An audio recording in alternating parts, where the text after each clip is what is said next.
আসসালামু আলাইকুম এভরিওয়ান। আজকে অনেক মোরগ পোলাও খেতে ইচ্ছে করছিল, সো বাসায় যা যা অ্যাভেলেবেল ছিল তাই দিয়ে তৈরি করে ফেলেছি আজকে ঘরোয়া পদ্ধতিতে আমাদের মোরগ পোলাও। সো চলুন দেখে আসি কিভাবে বানিয়েছি। সো প্যানে প্রথমে একটু তেল দিয়ে নিলাম, তেলটি গরম হয়ে এলে দিয়ে দিলাম পেঁয়াজ কুচিটাকে এখন ভালো করে নেড়ে চেড়ে নেব। এর ভেতরে এখন আমি অ্যাড করব একটু সাদা এলাচ, একটু তেজপাতা, দারচিনি, এই 3টি গরম মশলা দিয়ে আমরা এটাকে একটু ভালোভাবে নেড়ে চেড়ে নিচ্ছি। যে দেখতেই পাচ্ছেন আমি এখানে 3টের মতো সাদা এলাচ দিয়েছি, 3টে তেজপাতা এবং দারচিনি 3-4টার মতো দিয়ে এটাকে ভালোভাবে নাড়িয়ে চাড়িয়ে নিয়ে একদম ব্রাউন কালার করে ফেলবো। দেখতেই পাচ্ছেন এখন এটি অলমোস্ট ব্রাউন কালার হয়ে গিয়েছে। সো বেরেস্তাটি রেডি হয়ে গেলে আমরা এখান থেকে অর্ধেকের চেয়ে একটু বেশি উঠিয়ে রাখবো এবং অর্ধেক প্যানেই রাখবো চিকেনটাকে কষিয়ে নেওয়ার জন্য।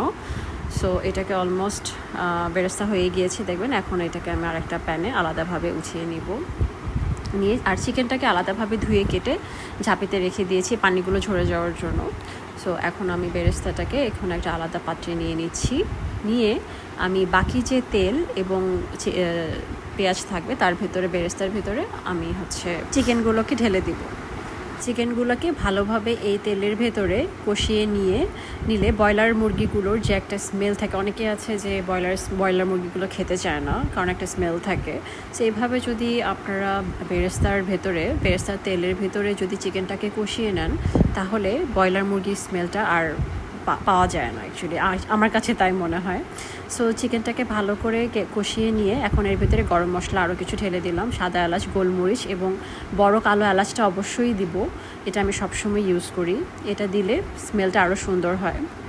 দিয়ে ভালো করে কষিয়ে নিব। এখন এর ভেতরে দিয়ে নিচ্ছি আদা রসুন বাটা। আমার আম্মু সবসময় হাত দিয়ে মেজার করে কীভাবে যেন দেয়, বাট টেবিল চামচ হলে আই থিঙ্ক 3 টেবিল স্পুনের মতো আর কি আদা রসুন বাটা আপনারা দিয়ে নিতে পারেন। এখানে আমি 1.5 কেজি মুরগি ইউজ করেছি। তো এখন এর ভেতরে একটু জিরে গুঁড়ো, একটু ধনের গুঁড়ো অ্যাড করে নেব। এর ভেতরে অনেকেই আছে যে বিরিয়ানি মশলা ইউজ করে থাকেন, আমার বাসায় অ্যাভেলেবেল ছিল না এই জন্য আমি দিইনি। সো বাসায় যা ছিল তাই দিয়ে আসলে আমাদের আজকের এই রান্না।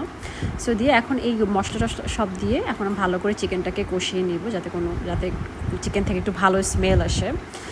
এভাবে যখন গরম মশলা দিয়ে কষিয়ে নেবেন দেখবেন যে চিকেন থেকে খুব সুন্দর একটা স্মেল আসে। এখন এর ভিতরে আমি একটু মরিচের গুঁড়ো, এখন পর্যন্ত তো কোনো মরিচ অ্যাড করিনি, এই যে মরিচের গুঁড়ো আমি 3 টিস্পুনের মতো দিয়ে নিব। বেশি ঝাল করব না কারণ আমার বাসায় বেবি আছে, সো বেশি ঝাল করলে সে আবার খেতে পারবে না। এই জন্য অনেক সময় দেখা যায় যে অনেক ইনগ্রিডিয়েন্টস ইউজ করি না বেবির জন্য। সো এখন দেখেন ভালোভাবে চিকেনটা কষিয়ে এসেছে, পানিগুলো ছেড়ে গেছে চিকেন থেকে, এখন খুব সুন্দর একটা স্মেল আসছে এবং এটা অলমোস্ট ডান। এর ভেতরে এখন আমি পোলাওয়ের চালটা আগে থেকেই ধুয়ে ঝাঁপিতে ফেলে রেখেছি পানিগুলো ঝরে যাওয়ার জন্য।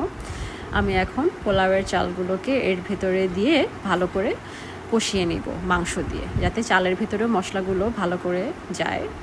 তো সব মিলিয়ে এখন এই চিকেন দিয়ে এবং এই পোলাওয়ের চাল দিয়ে আমরা এটাকে ভালোভাবে নেড়ে চেড়ে কষিয়ে নিচ্ছি।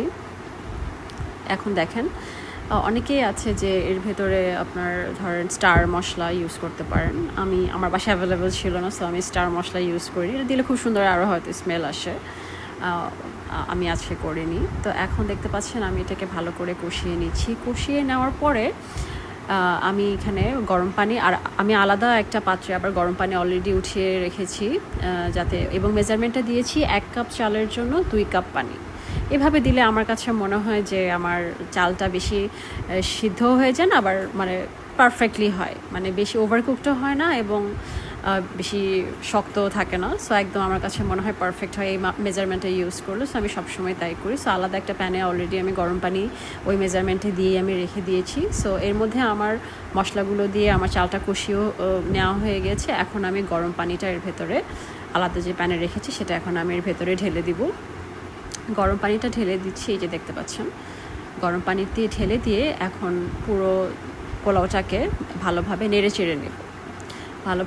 চেড়ে নিয়ে এটাকে আমি ঢাকনা দিয়ে ঢেকে দিব। যখন পানিটা দেখবো যে হালকা শুকিয়ে আসার মতো বলক চলে এসেছে তখন এটাকে আমি আরেকটু নেড়ে চেড়ে আমি এটাকে নিচে একটা তাওয়া রেখে দমে চড়িয়ে দেবো। তাহলে আস্তে আস্তে দমে বিরিয়ানিটা হতে থাকবে।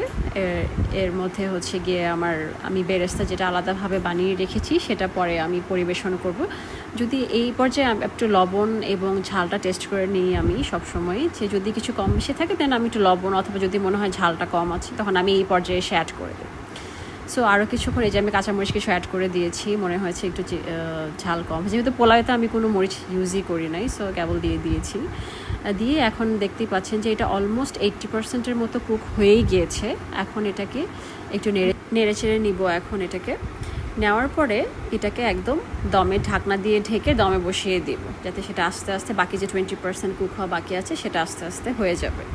বেশি হাই হিটে দেওয়া যাবে না, একদম লো হিটে রাখতে হবে আঁচটি, যাতে হালকা হালকা দমেই হয়ে যায়। আর এর মধ্যে আমরা হচ্ছে গিয়ে একটু ঘি যদি থাকে আপনি ইউজ করে নিতে পারেন, ঘি দিলে স্মেলটা আরও সুন্দর হয়।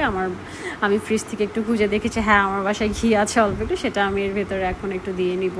এখন এর ভেতরে একটু বেরেস্তা অ্যাড করে নিয়েছি এবং 3 টিস্পুনের মতো এর মধ্যে ঘি দিয়ে দিচ্ছি। ঘি একদম শেষের দিকেই ছিল, সো আমি 3 টিস্পুনের মতো দিয়েছি। দেওয়ার পরে এটাকে ঢাকনা দিয়ে ঢেকে আবার দমে বসিয়ে দিব, যাতে এটা আস্তে আস্তে হতে থাকে। অলমোস্ট ডান, তবে আরেকটু হতে হবে। সো এখন আমরা এই ঘিগুলো দিয়ে এটাকে এখন ঢেকে দিচ্ছি। এটা হচ্ছে আমার ফাইনাল লুক। সো আমাকে জানাবেন আমার আজকের ভিডিও কেমন লেগেছে। সো ভালো থাকবেন সবাই, আল্লাহ হাফেজ।